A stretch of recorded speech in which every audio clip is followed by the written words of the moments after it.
Hello! This video was supposed to be made sooner, but I was waiting for mechs to be a little less janky. I have no special contact with Goob personnel. I'm just a dude making videos about the game. So as far as I know, any problem listed here might be fixed tomorrow or in 2 weeks. Before talking about mechs, I would like to show what to do in case these two bugs happen to you. First is guns not working when they ran out of power, either because EMP or because you ran out of power. Even if you recharge the cell, the gun will still not work. To fix this, extract the guns, then recharge them externally. Once done, you will be able to shoot again.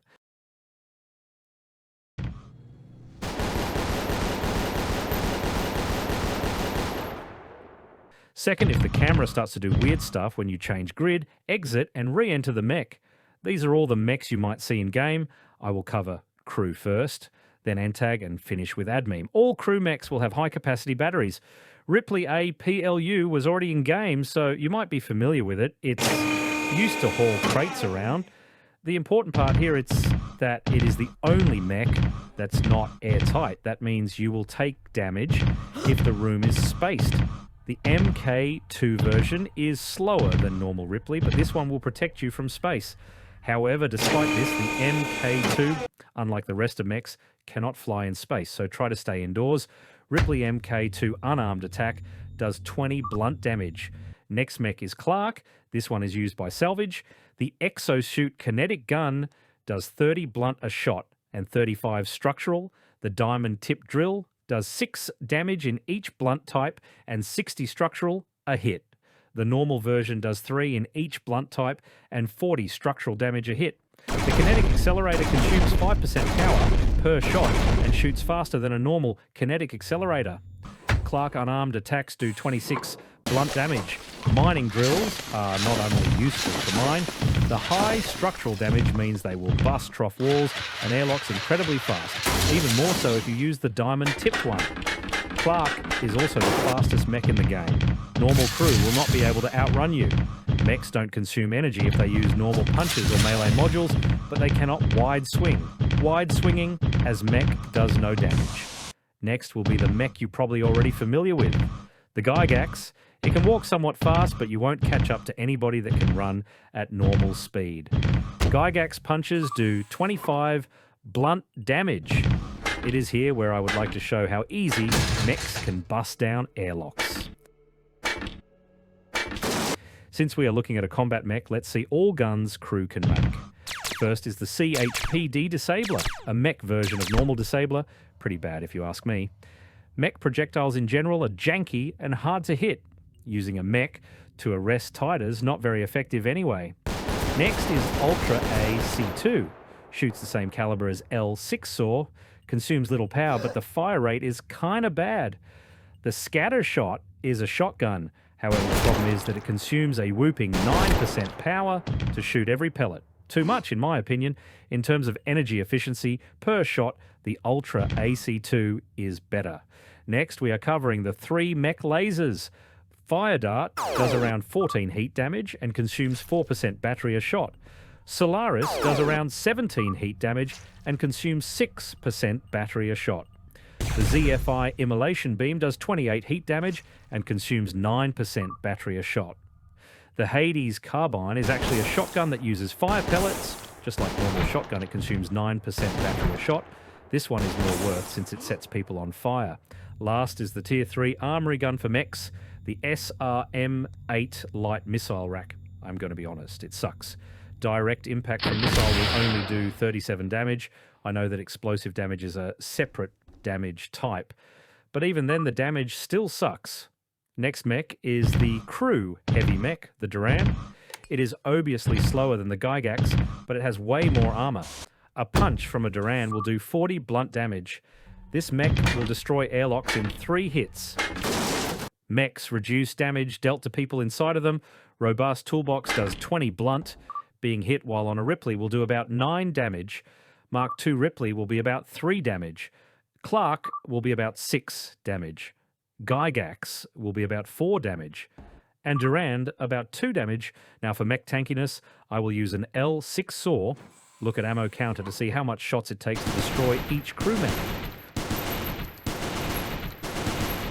Normal Ripley will resist about 17 shots before going down. Same for the MK.2.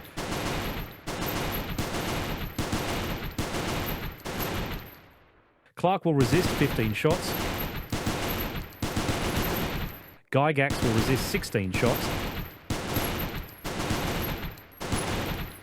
And Durand will resist 27 before going down.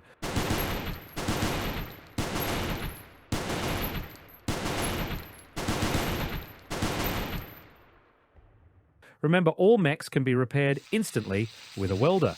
If it was destroyed, it will drop the modules but not the battery, so you need to place them back. Now for the Syndicate mechs, the Dark Gygax and Mauler. Dark Gygax is 400 telecrystals and Mauler is 650 telecrystals. Both boxes come with spare oxygen and nitrogen tanks, a Nuki plushie and a Syndicate toolbox to work on the mechs. Dark Gygax is affordable with the usual War Ops budget.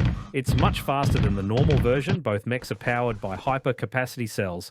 But I heavily recommend grabbing some spare cells at one of the 4 vendors in Nuki Outpost to avoid running out of power. Mid-combat, tell your other mates to also carry spare power cells in case you get EMP'd. You don't want to use EMP if your team is using mechs.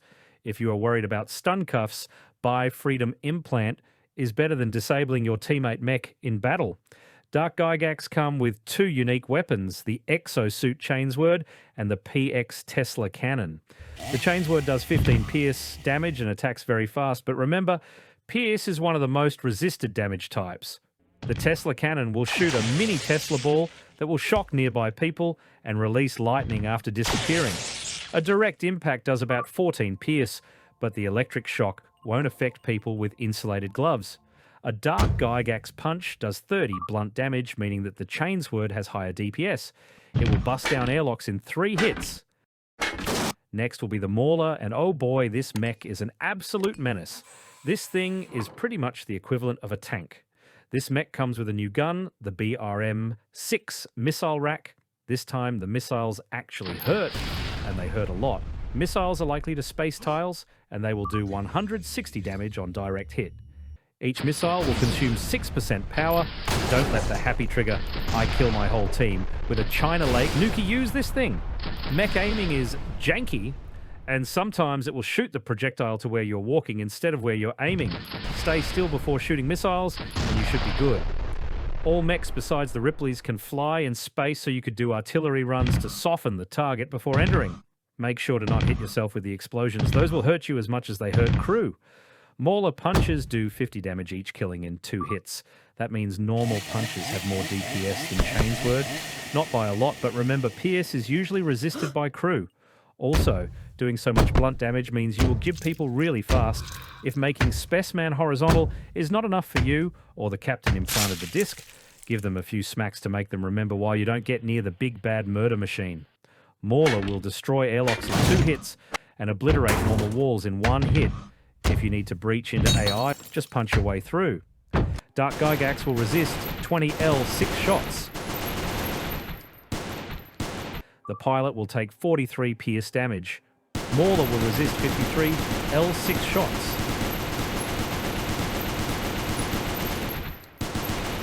The pilot will take 50 pierce damage.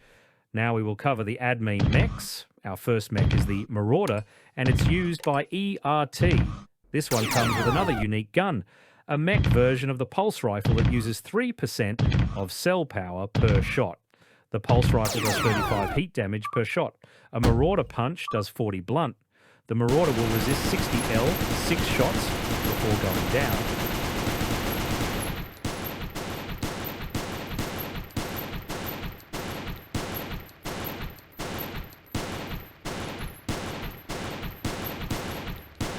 And the pilot will take 50 damage again.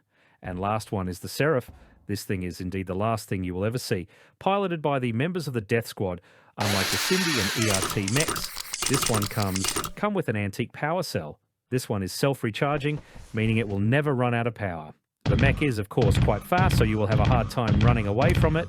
A punch from a Seraph will do 60 damage.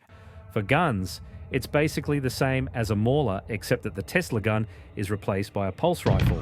The Seraph will resist 65 L6 saw shots before going down, just a little bit more tanky than a normal Death Squad member. However, Unlike normal people, the mech does not care if their bullets are AP or not. A full mag of Christoph will only lower the integrity to 34%. And also, being on a mech protects the pilot even if they are being shot by AP. A recent update doubled all ion damage to mechs. I will use Head of Security Gun on ion mode so you see how effective is ion damage against mechs. A normal Ripley will be destroyed in 5 hits. MK.2 Ripley will go down in 5 hits as well. Clarke will also take 5 hits to destroy. Gygax will be 5 as well. Durand will resist 8 shots. Dark Gygax will be destroyed in 6 hits. Mauler will be destroyed in 10 hits, so don't miss. Marauder will be also destroyed in 10 hits. And Seraph will resist 11 shots. Good luck doing that though.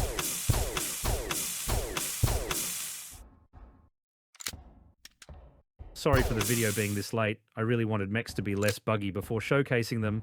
But here we are. Speaking of mechs, I finally have some gameplay where I use them. So next video will be either that or about IPC.